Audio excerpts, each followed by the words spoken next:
Today I'll be sharing one of my favorite products in growing and maintaining my daughter's curly hair, as most of you has been asking me in the comment section what I use for my daughter's hair. The product I'll be sharing with you today is ARHGOAT Scalp and Hair Essential Oil. This hair oil helps to repair your scalp in case you have damaged scalp, maybe you have tender hair, and it also promotes hair growth and also strengthens your hair roots so that when you braid your hair you don't have to lose hair. Sometimes when you comb your hair goes off with the comb, but this hair oil helps to give you a strong hair roots. It's also anti-frizz in case your hair dries out easily.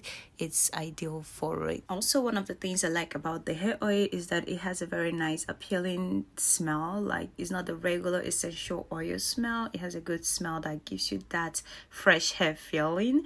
The hair oil can also be used before styling your hair or after. You can either apply it on your hair, massage into the root, comb out, and then go ahead to style your hair, or you can also apply it after styling the hair. Just apply it on the parted lines of the styled hair and you are good to go. To make it easy for you to purchase this product, there is a link in my caption and also in the comment section that will take you directly to the store to buy this product, and also a discount code for you to get it at a reduced and discount price.